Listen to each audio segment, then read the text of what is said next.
The morning sun filtered through the curtains as Daniel Lawson sat at the kitchen table, a steaming cup of coffee in his hands. Daniel, a successful entrepreneur in his late 30s, was a man who had worked tirelessly to build his fortune. He had the luxury cars, the sprawling mansion, and everything a man could want, but recently he felt something was missing. The one thing he needed more than anything else was to know if his wife truly loved him for who he was, not for his wealth. Across the room, his wife, Melissa, moved gracefully as she prepared breakfast. Melissa had always been a supportive and loving partner, but lately Daniel couldn't shake the doubts that gnawed at him. He had seen too many of his wealthy friends fall victim to gold diggers, people who only stayed for the money, and he was terrified of living a lie. He had to know. He had to be sure. Before we continue, leave a comment and let us know where you are watching from today. And if this story speaks to you, hit that subscribe button for more amazing stories. That's when the idea came to him. He would pretend to be broke, to lose everything he owned, and see how Melissa reacted. Would she stand by him, or would she leave when the money ran dry? It was risky, but Daniel knew it was the only way to find out the truth. Daniel took a deep breath, steeling himself for what was to come. He had already set the plan in motion. He had met with his lawyer, arranged to move some funds temporarily out of reach, and made the necessary adjustments to give the appearance of financial ruin. Now, it was time to see how Melissa would react. That evening, Daniel came home with a grim expression. He walked through the front door, his shoulders slumped, his usually confident demeanor replaced by a look of defeat. Melissa was in the living room, reading a book, but she immediately noticed his change in posture. "Daniel," she asked, her brow furrowed in concern. "What's wrong?" He sat down on the couch across from her, rubbing his hands together nervously. "Melissa," he began, his voice heavy, "something terrible has happened. The business. We lost everything. The investments went south, and we're bankrupt." Melissa's eyes widened, her mouth falling open slightly. "What do you mean, everything?" she whispered, her voice trembling. Daniel looked down at his hands, pretending to fight back tears. "I mean everything.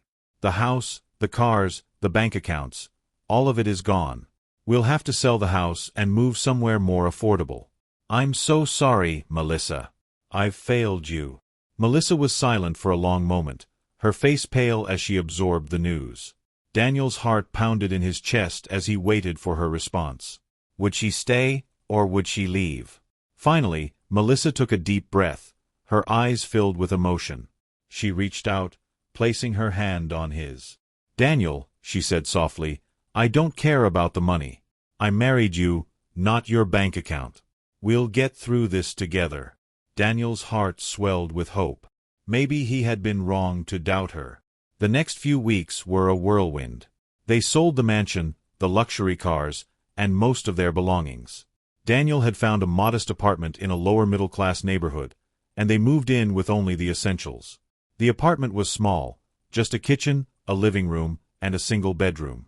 It was a far cry from the lavish estate they were used to, but Melissa never complained. She cooked simple meals, adjusted to the smaller space, and even started looking for a job to help with expenses. Daniel watched her, his heart torn between guilt and admiration. She was doing everything she could to support him, and he began to think that maybe, just maybe, she really did love him for who he was. But then, something changed. One night, after a long day of job hunting, Melissa came home looking exhausted. She barely spoke to Daniel, her responses short and clipped. She seemed distant, her once warm demeanor replaced by a coldness that Daniel had never seen before. "How was your day?" Daniel asked, trying to keep the conversation light.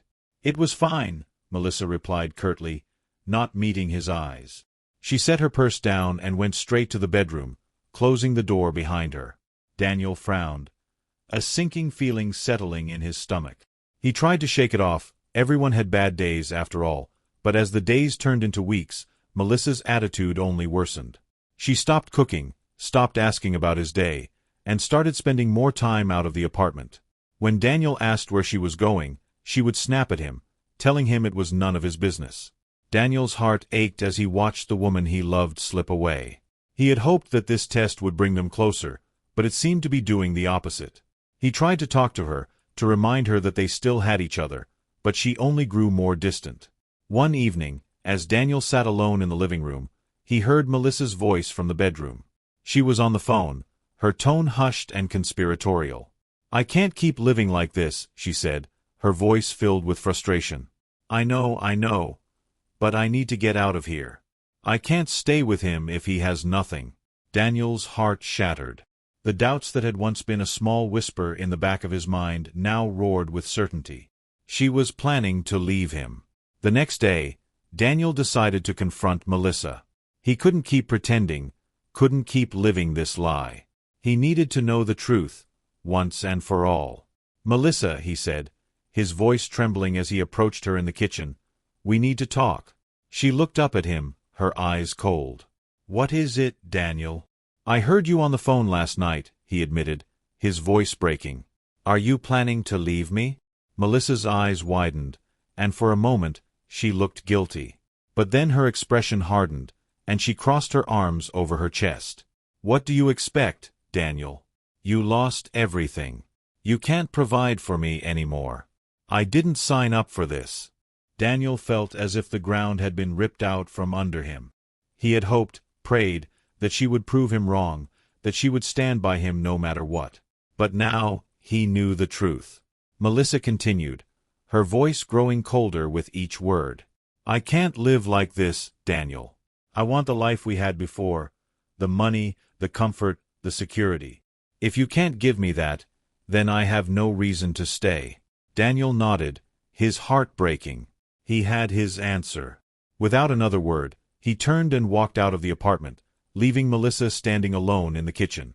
Daniel spent the night at a hotel, his mind racing as he tried to come to terms with everything that had happened.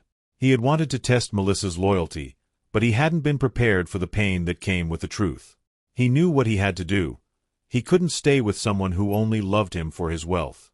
The next morning, Daniel returned to the apartment, determined to end things. But when he walked through the door, he found Melissa sitting on the couch, her face pale and her eyes red from crying. "Daniel," she said, her voice trembling, "I need to tell you something." He crossed his arms, his expression guarded. "What is it, Melissa?" She took a deep breath, her hands shaking as she wiped her eyes. "I lied to you," she admitted, her voice barely above a whisper. "I wasn't really going to leave. I was scared of losing everything, scared of not knowing how we were going to make it. But I love you, Daniel. I love you more than anything, and I don't care about the money. I was just scared." Daniel stared at her, his heart pounding in his chest. He wanted to believe her, wanted to believe that she truly loved him. But the words he had heard her say on the phone still echoed in his mind. "How can I trust you?" he asked, his voice filled with pain. "How do I know you're not just saying this because you have nowhere else to go?" Melissa stood, her eyes filled with tears. "Because I know I made a mistake," she said, her voice breaking. "I know I hurt you, and I know I don't deserve your forgiveness. But I can't lose you, Daniel. You're everything to me." Daniel looked at her, his heart torn. He could see the sincerity in her eyes, the desperation in her voice. Maybe she really did love him. Maybe she was just scared, like she said.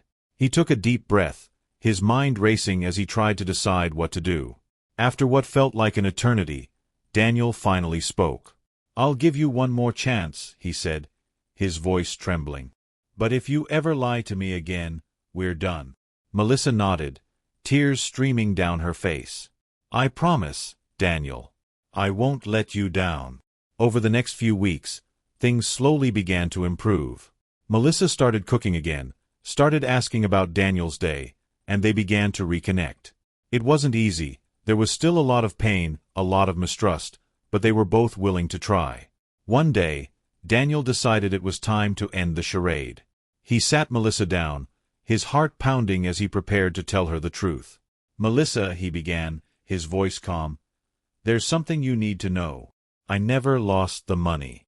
It was all a test, to see if you loved me for who I am, not for what I have." Melissa's eyes widened, her face turning pale. "What?" she whispered, her voice barely audible. Daniel nodded, his gaze steady. "I needed to know if you would stay with me, even if I had nothing. And you proved that you would.